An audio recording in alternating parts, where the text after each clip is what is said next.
You sit in church week after week, embracing the truth of God's word. You believe the gospel and claim Jesus Christ as your Lord. Yet you continue to struggle with pornography.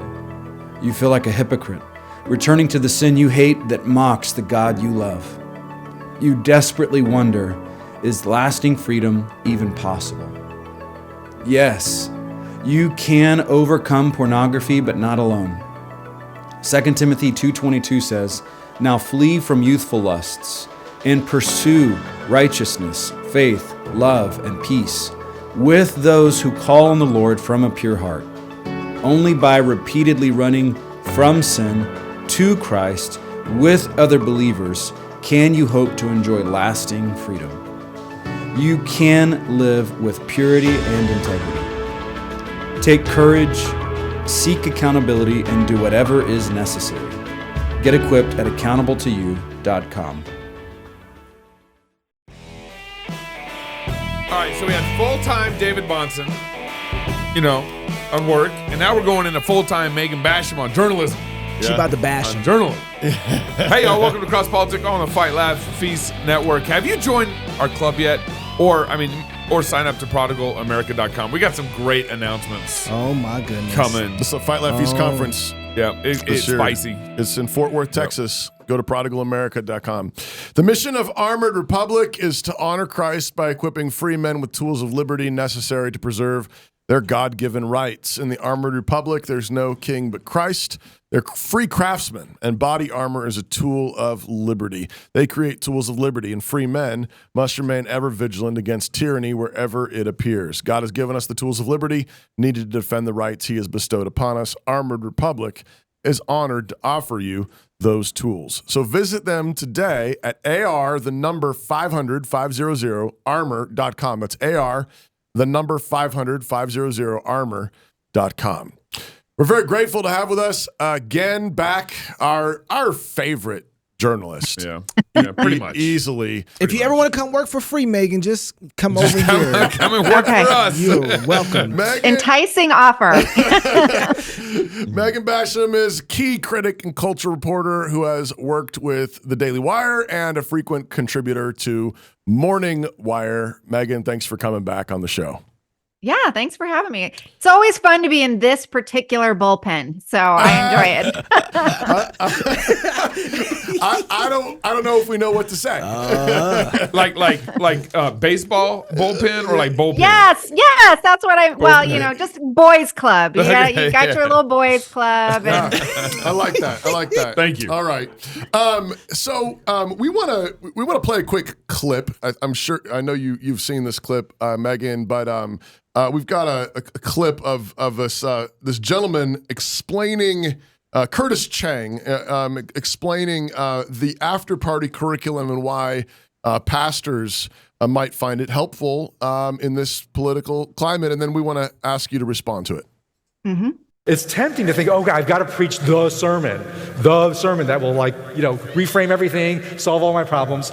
And that turns out to be, for most pastors, a really flawed process, because the Sunday morning sermon is actually a really bad way to deal with something like politics. It's one-to-many communication. It's limited. People are bound to misunderstand even a small thing you say. People will filter what you're saying through their existing political biases. In 30 minutes, I guarantee you, if you go up on Sunday morning in most congregations and you try to preach the one sermon on politics that you haven't been preaching on for a long time, your Monday morning inbox is going to be an ugly scene. And that's honestly why most pastors, or many pastors, don't preach on politics on Sunday morning, because they instinctively know my Monday morning inbox is going to look awful if I do that. You mean you'd have to disciple the them? challenge we need is to give churches and pastors a way to head in towards healthy Christian politics that doesn't force them to preach this magical Sunday morning sermon that will solve everything. And the after party is our attempt to do that, so that you don't have to do all the heavy lifting, and also, frankly, you don't have to take the bullseye. Right? Because this way, if you run the after party in your small group community, in your Bible studies and so forth like that, then if people get mad, they get mad at Curtis, Russell, and David. They get less mad at you. You can have plausible deniability, right? You can just say, hey, I don't agree with everything these guys say, but I think they're worth listening. That's the classic move, you do make as a pastor, right? You want to inject something, but not have to take all of the shots for it, which you shouldn't have to take all of the shots for. That should be part of our job, is to do that. That's the partnership here. Yes. That is so bad. That's the classic move. This is awesome. He's saying all the things out loud. No, do you know how long you have to go to a church before you figure out that they're this kind of coward? Yeah. Now to know right on the front, face value. Do you guys have anybody who's doing the after party? First visit. You guys have the after party thing going on here? Oh, yeah, we do. Thanks. See That's ya. what I need to know.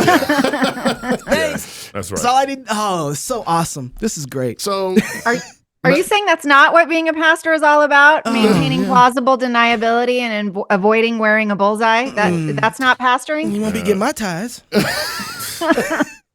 Oh my goodness! Yeah, no, not at all. I think Jesus. I think he said something about taking up a cross, but I guess maybe that wasn't Taking bullseye. up plausible deniability was I don't not know. what he Yeah. said. I think we need to. Megan needs to start back. What is the after party? All that stuff. I think we got a lot of listeners tuning in who don't even know. Absolutely. Well, Megan, first I wanted to know, did you see this clip first and then have to investigate this, or were you ahead of this before this clip popped up on social media? No, this clip came out after my story came out. Okay. So, to go back to the beginning, it was actually, and I think he's been a guest here, right? You guys are buddies with Aaron Wren. Yeah. So Aaron Wren, the writer, and he has a new book out. I'll plug his book. Aaron has a new book out. We have him coming on. I don't remember. We have him coming on next week. All right. Yeah. Oh, good. Yeah. Well, he was actually the one that sort of flagged for people. He was reading Tim Alberta's book, which, if you're not familiar with Tim Alberta, he is one of the staff writers at The Atlantic. He is very much a progressive Christian, is how he would define himself.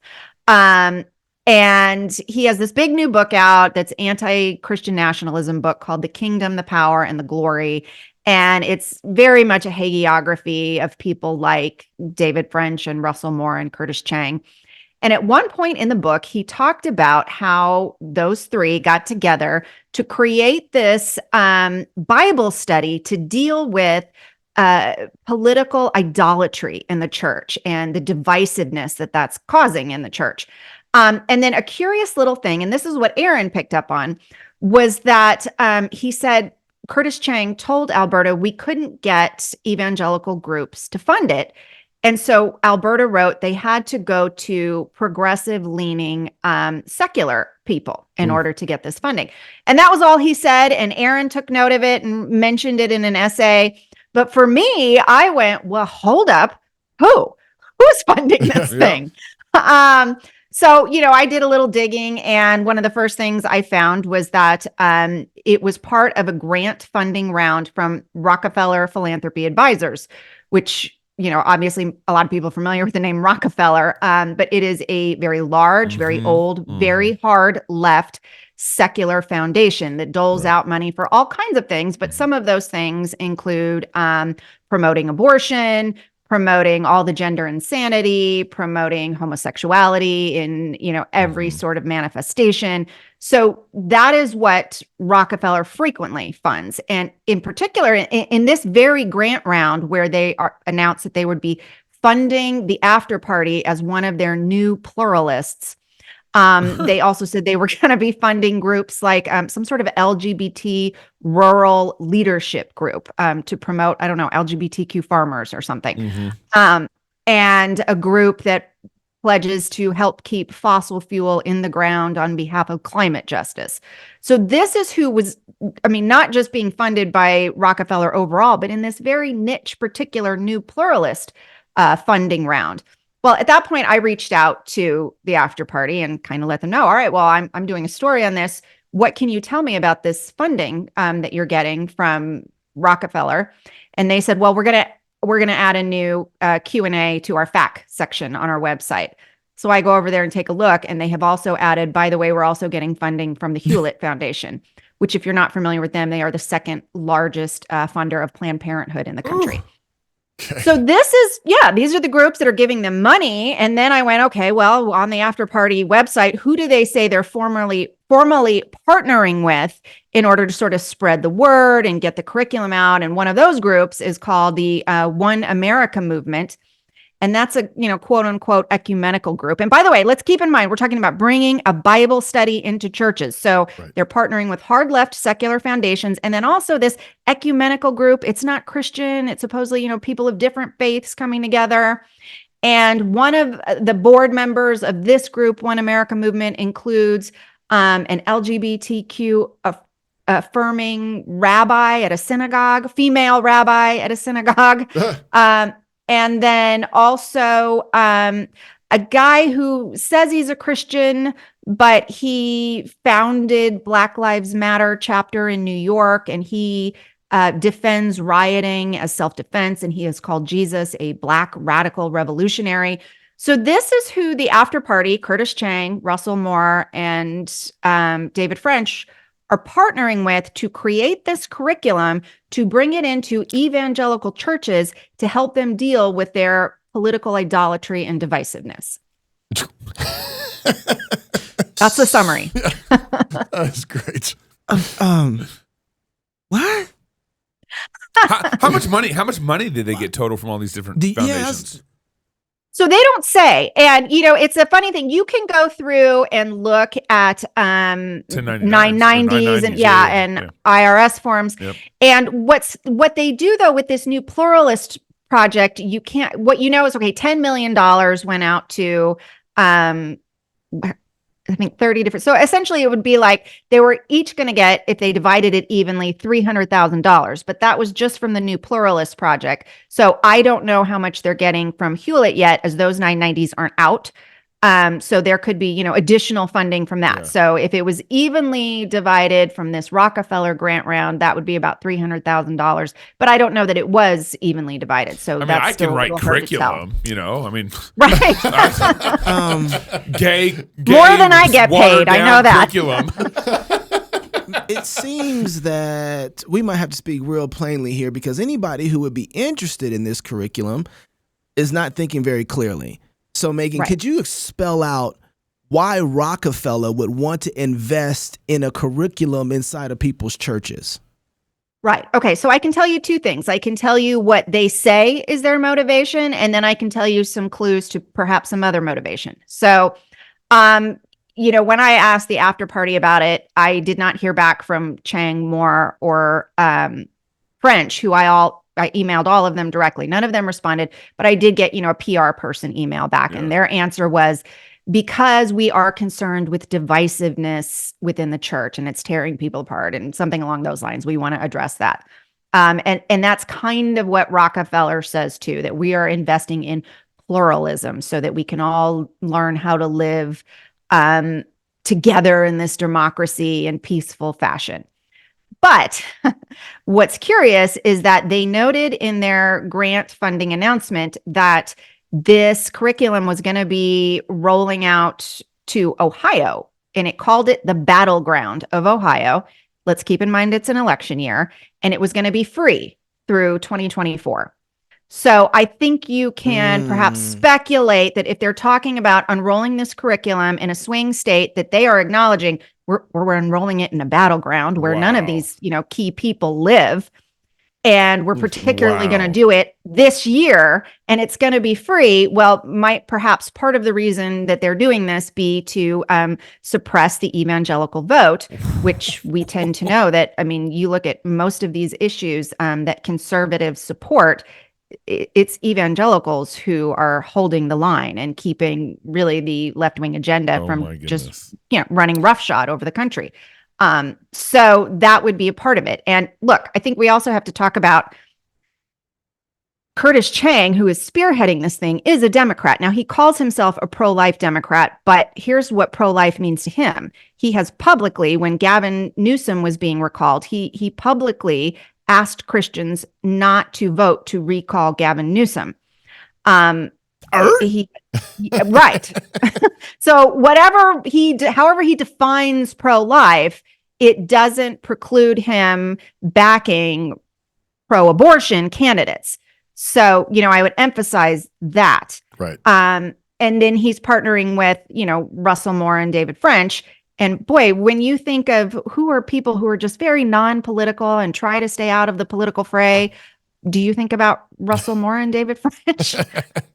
So, Yeah. and also, I think you can also critique this idea that they're saying, hey, we just want to show how within the church we can maintain harmony and love and affection for one another, and during very divisive political times.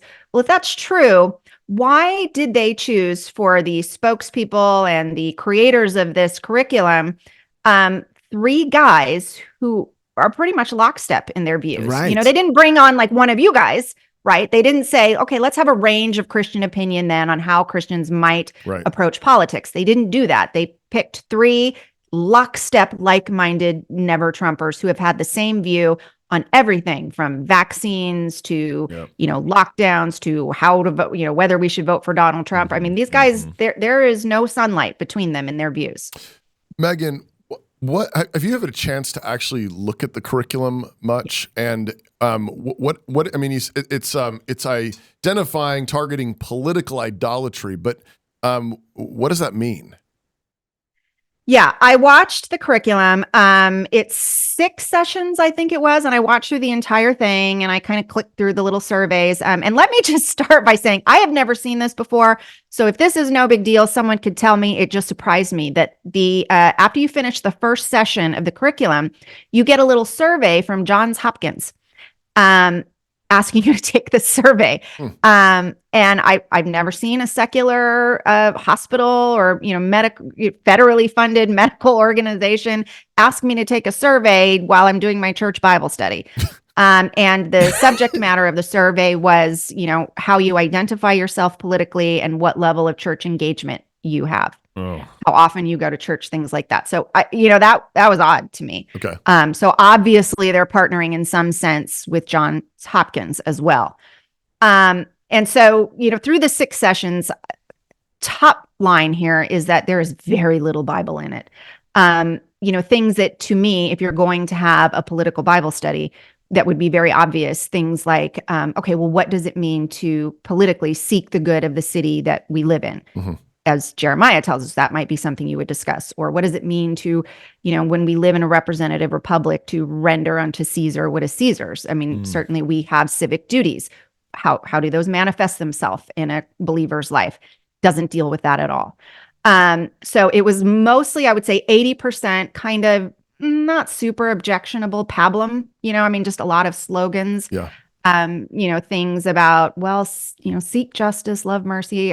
That is a Bible verse, yes, but it didn't really get into, okay, well, what does that mean? At one point, Curtis Chang says, well, justice means to make sure people get what they need and deserve. And I went, that's not how we define justice. There's a lot of wiggle room. What do you mean? Make sure people get what they need and deserve?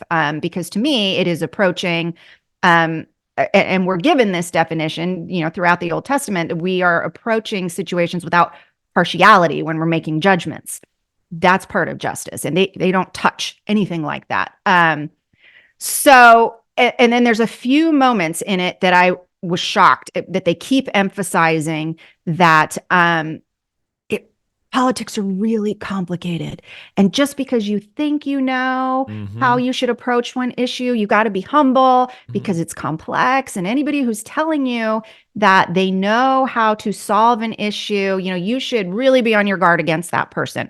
Well, as David French in particular kept saying that listen, issues are complex and we don't always know the right answer. For, several seconds, there is someone flashed up on the screen holding a pro-life sign while he's saying this. Obviously, the message was like abortion, for example, is a very complicated issue, and we don't really necessarily know how we should vote based on that issue. Now, he didn't cite that issue, but visually it was cited as he was speaking. So, a lot of this is very complicated, except there was one issue they don't think is complicated at all, and that is the issue of systemic racism, that it is ongoing, it is current, and Christians are called to act on that issue.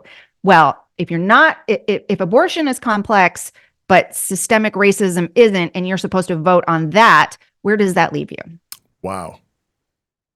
That's nuts. I'm going to let you think about Yeah, that. I can't. As soon as you get done, I'm going to read this ad, and then you can collect your thoughts while I'm doing that. Public houses or pubs are not just places to drink beer, wine, cider, or even something a little stronger. It's also a unique social center, very often the focus of community life in villages, towns, and cities throughout the length and the breadth of the world.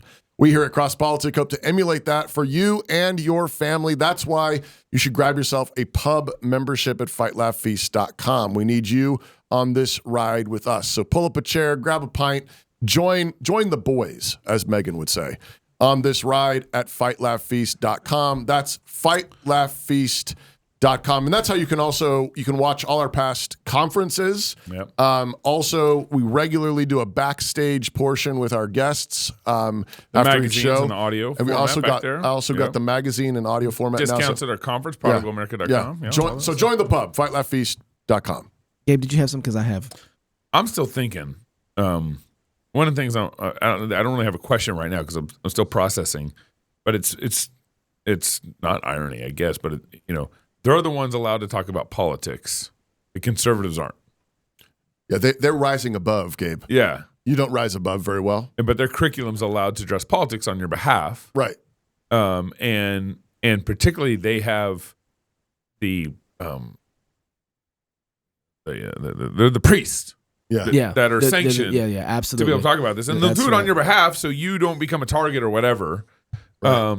And so and then of course, like, what's crazy is what Megan stated about Ohio being a battleground for 2024. So they're very for Joe Biden being president. That's what that would make me think. It's very complicated. It's not. That's all speculation. Because it's a battleground for what? Right. It's a battleground because you want Trump to be president? For justice. Or is it a battleground because you want Biden to be president? Yeah. I don't think they lean towards Trump. That's clear. David French is never Trumper. Yeah, they all are. They all three, yeah.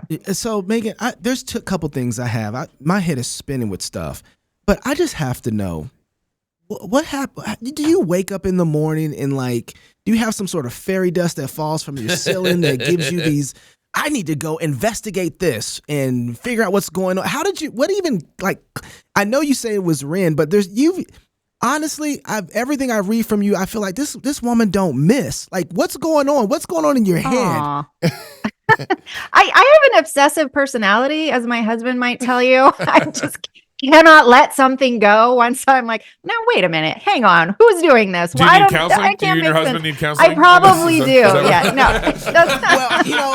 He finds it charming. I do have to say this.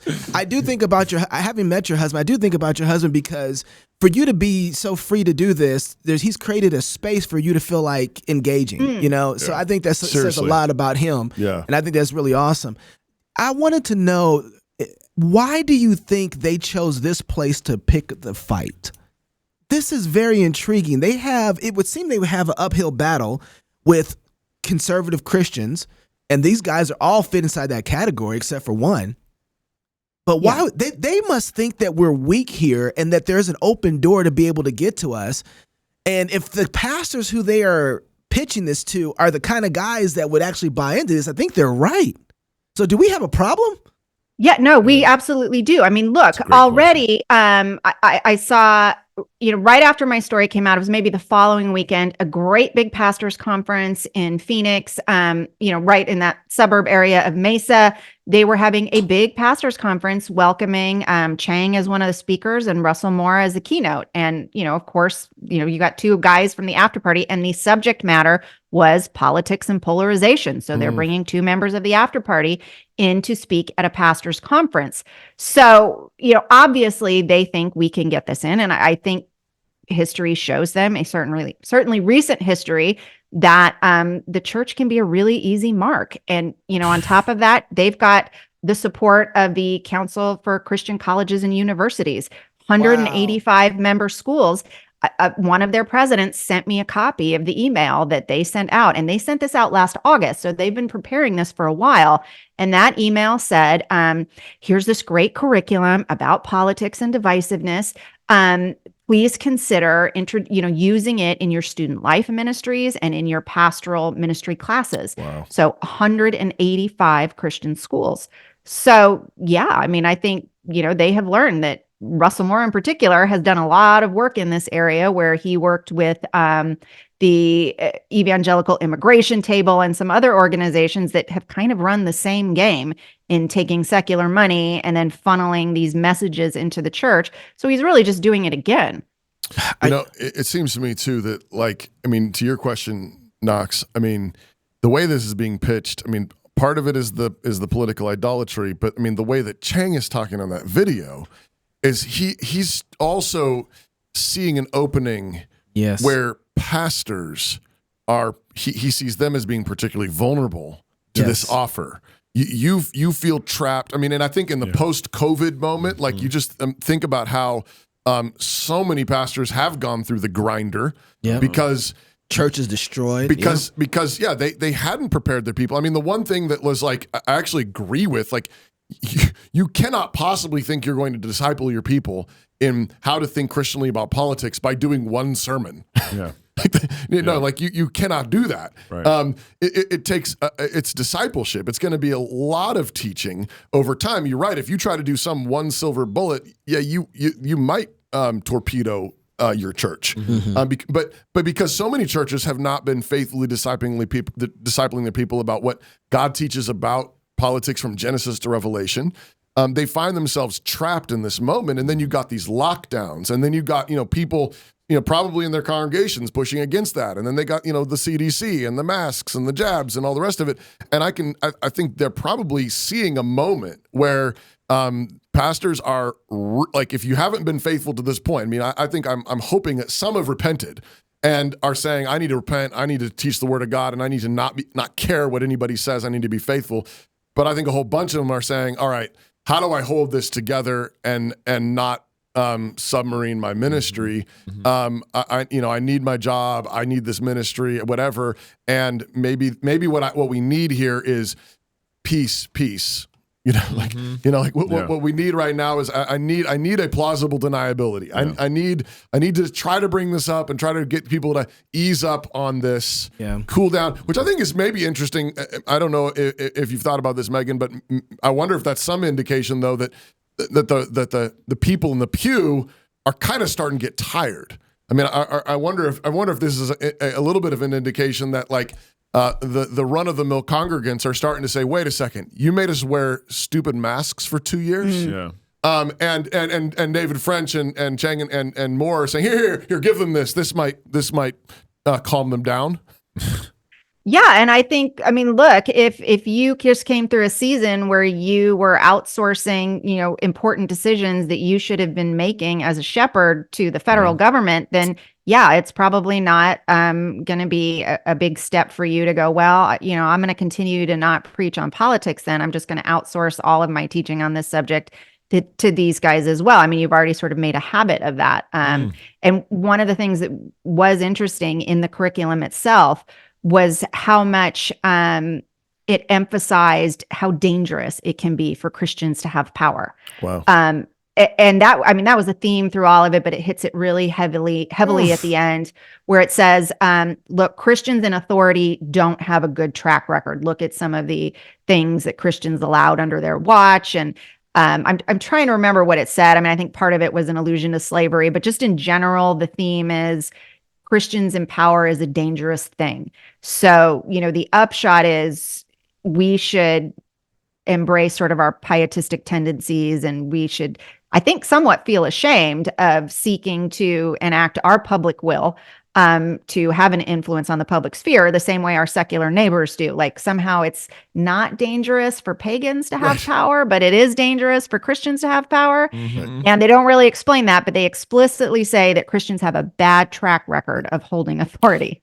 Yeah, so I was thinking so let Gavin Newsom. Yeah, that's going to work out really well. Yeah. Oh, man. So, I want to ask her another question, but okay. You want to say that for it? Let's go backstage. Okay. If Megan's got a couple more minutes. Megan, before we go backstage, I do. You have a book coming out, right?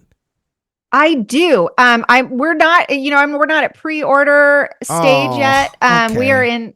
Yeah, so I am not quite ready to tell you where to go get. I mean, I think if you go on the HarperCollins page right now, it will still let you order it, but we're also changing the title. So okay. Well, just make sure that's it right there. Make sure that we get copies of that first. You know what I'm saying? Okay. I absolutely will. Yeah. Follow the There's money. going to be, just so you know, this was just a little bit of what's going to be in it, though. I mean, I was done with it when this story came up. So that's what I was going to ask you. I was going to ask if this Interesting. influenced that, or do you want to throw the book open and say, let's put this in there too? But I did. I had to go back and say, stop the presses. I need to put this in. oh, wow. Good. So- Well, you should go over to First Things and read the article. Follow the money to the after party. It's up there. You can just search in their little search bar and read this article. You read everything that she writes. Megan is awesome. Thank you so much for joining us, Megan. What is the partisan mind? for having me. Understanding the partisan mind, the mind of Christ. I mean, like, this is all the curriculum. They aren't partisan? All right, if you're single, get married. If you're married, have you some kids. And if you have kids, go baptize them. Until tomorrow, love God with all your heart, soul, mind, and strength. Love your neighbor as yourself.